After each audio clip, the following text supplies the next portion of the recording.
আসসালামু আলাইকুম everyone, welcome to Muskan's mom daily blog. আমার প্রথম ব্লগ আজকে শুরু করলাম। কাল আমাদের ইসলাম ধর্মের সকলের জন্য বিশেষ একটা দিন, ঈদ উল আজহা। সবাইকে আমার পক্ষ থেকে ঈদ মোবারক। আর আজ রাতে আমরা সবাই একসাথে অনেক রুটি বানাবো। এখন এর জন্য আমরা প্রথমে চাউলের গুঁড়া আর আটা একসাথে মিক্স করে খামি তৈরি করলাম এবং খামি ভালো করে মথে নিতে হবে যাতে একদম সফট হয়ে যায়।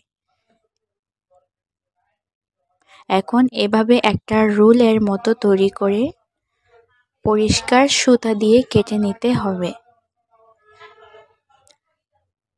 যাতে সব রুটি সমান আকারের হয়।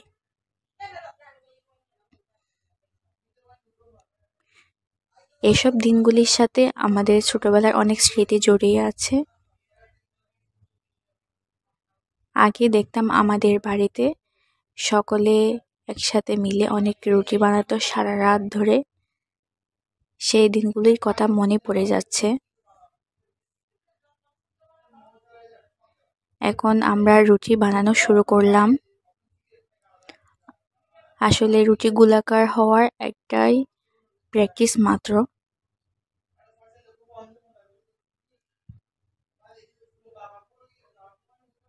আমরা সব রুটি কয়েকজনে মিলিয়ে বানিয়ে ফেললাম। রুটি বানানো প্রায় হয়ে গেল। এখন রাত 1টা বাজে। এবার রুটি ভাজার পালা। প্রথমে যে তাওয়াতে ভাজতে হবে ওই তাওয়াটা ভালো করে গরম করে নিতে হবে।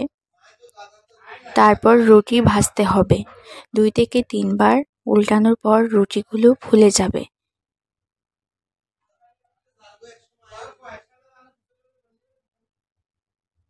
এবং একটা কাপড় দিয়ে ভালো করে পরিষ্কার করে নিতে হবে যাতে দ্বিতীয় রুটি ভাজার পর রুটির গায়ে ময়দা লেগে না থাকে, যাতে পুড়ে না যায়। সবগুলো রুটি সুন্দর করে ফুলে যাচ্ছিল। রুটি না ফুললে আসলে রুটি খাওয়ার মজার পাওয়া যায় না।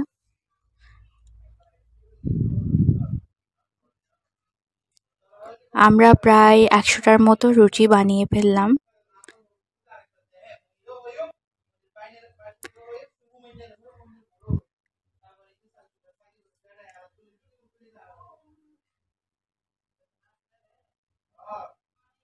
সব রুটি একসাথে একইভাবে ফুলে ফুলে উঠতেছে। আর এইদিকে আমরা কয়েকজনে মিলে রুটি বানালাম।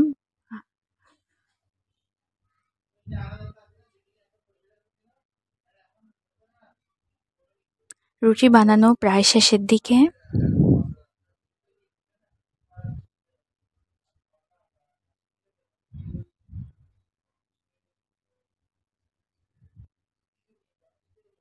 আসলে একসাথে কাজ করার মজাটাই আলাদা।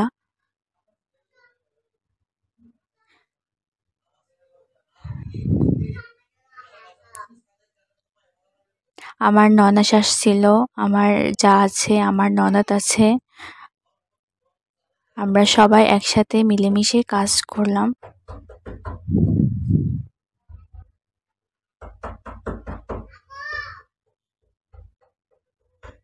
এখানে দেখতে পাচ্ছেন অনেক রুটি বানালাম আমরা সারা রাত ধরে। আর এখন রাতের প্রায় 2:30টা বাজে। আমি কোরবানির গরু দেখতে গেলাম। আমার মেয়ে অনেক খুশি ছিল। সে ছাগলের সাথে খেলাধুলা করছিল।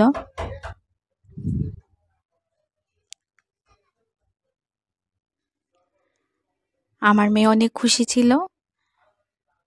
এখন আমরা চলে গেলাম।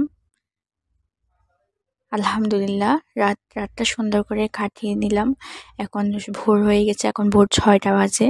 আমাদের এখানে 6টায় জামাত। সকলে নামাজ পড়তে চলে গিয়েছে।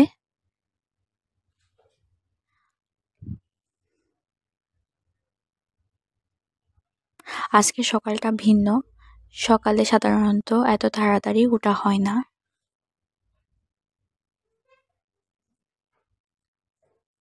সকালটা অনেক সুন্দর, মাইন্ড একদম ফ্রেশ হয়ে গেল। আর এখন নামাজ শেষে এসে কোরবানির গরু জবাই দিচ্ছে নিচে। আমি উপর থেকে একটু ক্যাপচার করে নিলাম। আসলে নিচে অনেক মানুষ ছিল, সেজন্য যাওয়া হয়নি। আর আমরা এদিকে অন্য খাটাকুটা সব শেষ করে নিলাম। আমি আগের দিন সবকিছু ব্লেন্ডার করে আদা, রসুন, জিরা বাটা সবকিছু ব্লেন্ডার করে রেখে দিয়েছিলাম।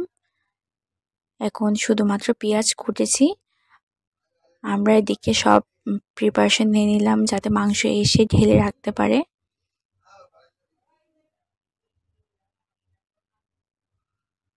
আর এইগুলো হচ্ছে আমাদের ঘরের অন্যতম একটি সৌন্দর্য জিনিস। আমার হাজব্যান্ড অনেক পছন্দ করে এগুলো, সব আমার হাজব্যান্ড নিয়ে এসেছিল, লাভ বার্ডস গুলা।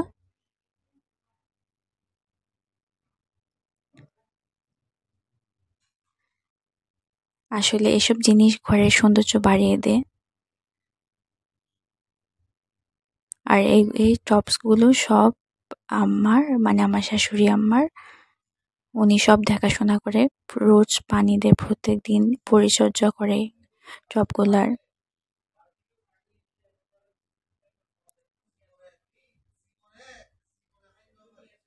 বাইরে সব জায়গায় আমি ঝাড়ু দিয়ে পরিষ্কার করে নিলাম। আর এই হচ্ছে মিঠু, আমরা ওকে সবাই আদর করে মিঠু বলে ডাকি। এ হচ্ছে আমাদের সকলের প্রিয় একটা পাখি। আর এখানে আমি 2টা পাতিল পরিষ্কার করে নিলাম ভালো করে ধুয়ে। এই 2টা পাতিলে আমি রান্না বসাবো। আসলে আমরা আমাদের ফ্যামিলি সদস্য বেশি, আর যে আমাদের দোকানের সবাইকে খাওয়াতে হয়, সেই জন্য একটা পাতিলে রান্না করলে কখনোই হবে না। সেই জন্য 2টা পাতিলে রান্না করব। আর এদিকে মাংস আসা শুরু হয়ে গেল, মাংস কাটাও স্টার্ট হয়ে গেল।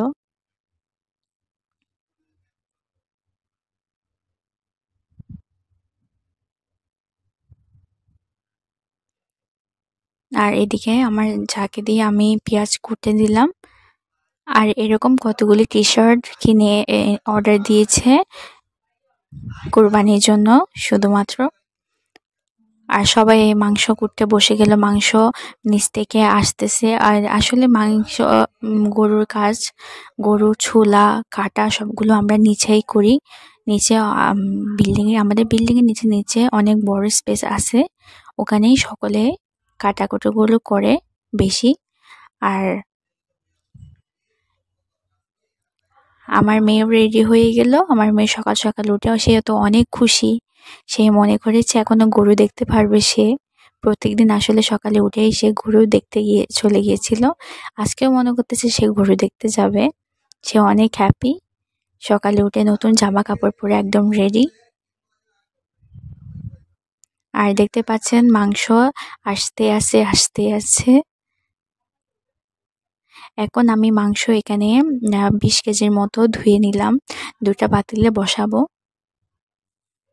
ভালো করে 3বার করে আমি ধুয়ে নিলাম।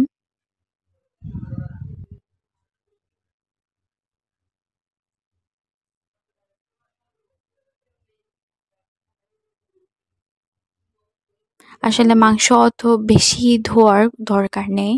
মাংস বেশি ধুতে গেলে মাংসের স্বাদটা একটু কমে যায়। সেজন্য আমি 3বার করে ভালো করে ধুয়ে নিলাম। ধুয়ে একদম পানি ঝরিয়ে নিলাম। তারপর এখন আমি মাংসগুলো ম্যারিনেট করে রাখবো। সব মশলাগুলো বের করে রেখেছিলাম আগে থেকে। এখানে আমি পেঁয়াজ কুচি, আদা বাটা, রসুন বাটা, বাদাম বাটা, সরিষা বাটা, পোস্তার দানা সবকিছু ব্লেন্ডার করে আগের দিন রেখে দিয়েছিলাম। এখন আমি মশলা একটা একটা দিয়ে সবকিছু ম্যারিনেট করে তারপর রান্না বসাই দিব। এখন এখানে সকাল 9টা বাজে। আমাদের তাড়াতাড়ি নামাজ হয়, তাড়াতাড়ি মাংস নিচ থেকে নিয়ে আসে, আমাদেরই সবার আগে রান্না হয়ে যায়। সবাই তাড়াতাড়ি প্রথমেই খেয়ে ফেলে। আসলে আমাদের যেহেতু মানুষ বেশি, আমাদের ফ্যামিলির সদস্য বেশি, ছেলেরা বেশি, সেজন্য কাজও তাড়াতাড়ি এগিয়ে যায়। এখন আমি এক একটা করে মশলা দিয়ে দিচ্ছি, আদা বাটা, রসুন বাটা, যতটুকু প্রয়োজন ততটুকু করে দিয়ে দিচ্ছি।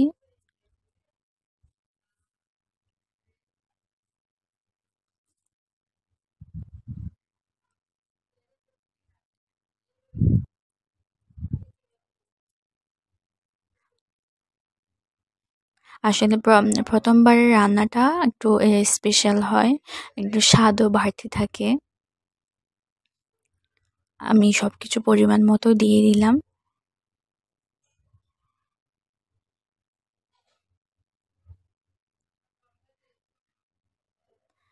আদা, রসুন, সরিষা, পোস্তার দানা, বাদাম সব দিয়ে দেওয়া হয়েছে। এখন আমি ব্লেন্ড করা কাঁচামরিচ দিব।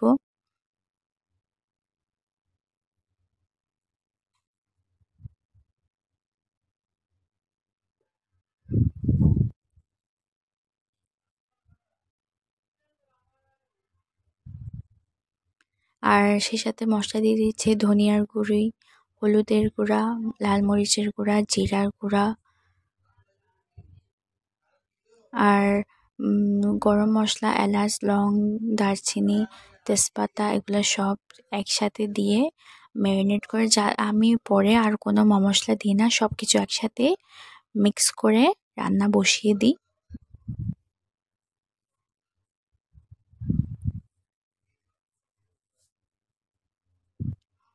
আসলে রান্নাটা আমার আম্মুর থেকে শেখা।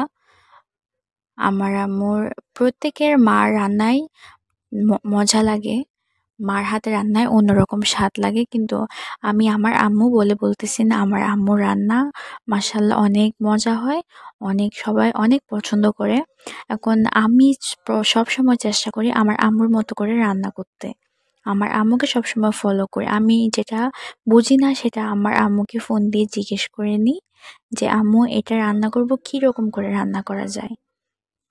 আর আমি এখন শেষে দিয়ে দিলাম একটু গরুর মাংসের মশলা।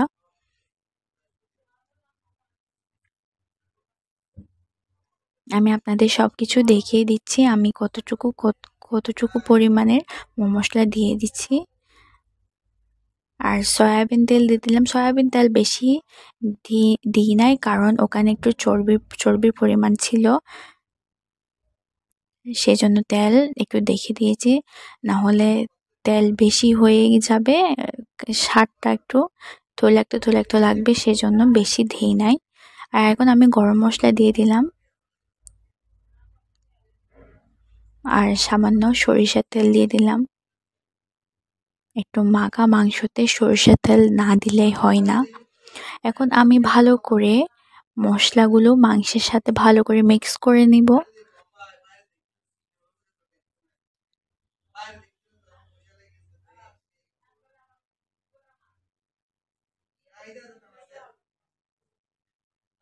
এই কাজটা করতে আসলে আমার হাজব্যান্ড অনেক পছন্দ করে। সে যেহেতু ছিল না, উনি প্রত্যেক বছর মাখানোর কাজটা করে, আর এবছর আমি করতেছি। আমি সব সময় ওনাকে মশলাপাতিগুলো দিই আর উনি ম্যারিনেট করে রান্না বসায় দেয়, যার একটা শখ আর কি। এখন আমি রান্না বসিয়ে দিলাম। রান্না প্রথম রান্নাটা হতে বেশি সময় লাগে না, 1 ঘন্টার মধ্যে হয়ে যায় সব রান্না। আর আমার হাজব্যান্ড তাড়া দিতে থাকে কখন রান্না হবে, কখন রান্না শেষ হবে। আর আমি এদিকে আরেক ডেকচি মাংস ম্যারিনেট করে রেখেছি, যাতে এক ডেকচি হওয়ার পর আরেক ডেকচি বসিয়ে দিতে পারে, যাতে শর্ট না পড়ে। আর এদিকে সবাই মিলে মাংস কুটাকুটি করতেছে, আমি রান্নার কাজটা শেষ করতেছি।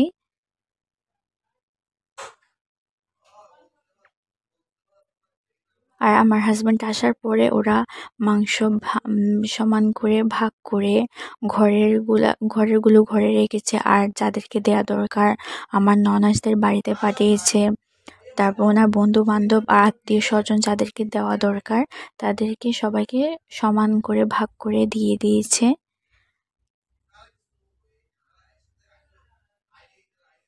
আর এদিকে আমি দেখে দিচ্ছি আমার মাংস অনেকটা প্রায় হয়ে গেল, কিছুক্ষণ পরে ইনশাআল্লাহ সবাই খেতে পারবে। আর এদিকে আমি চা বসিয়ে দিলাম।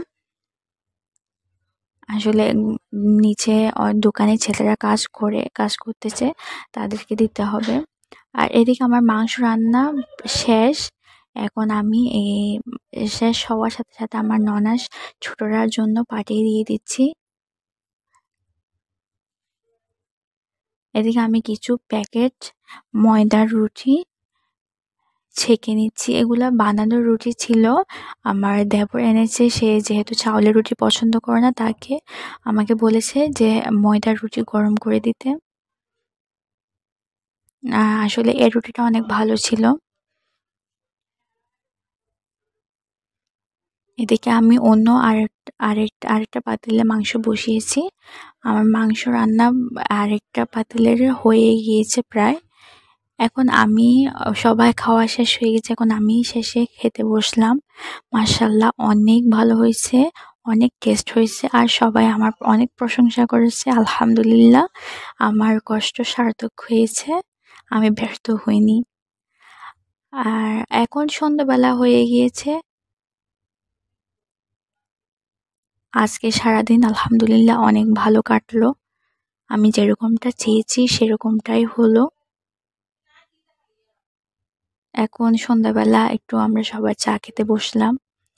আর আমার হাজব্যান্ড পরোটা অর্ডার দিয়েছিল প্রায় 200টার মতো, মানে 2 দিন 3 দিন অনায়াসে চলে যাবে। আর সবাইকে আত্মীয় স্বজনদেরকে রুটি পরোটা একসাথে দিয়ে দিয়েছে, রান্না করা মাংস এমনি কাঁচা মাংস সব দিয়ে দিয়েছিল। এখন আমার মেয়েরা একটু সবাইকে ঈদ মোবারক জানালো। আমার পক্ষ থেকেও সবাইকে ঈদ মোবারক। সবাই ভালো থাকবেন, সুস্থ থাকবেন। আমার ব্লগ এখানেই শেষ করলাম। আল্লাহ হাফেজ।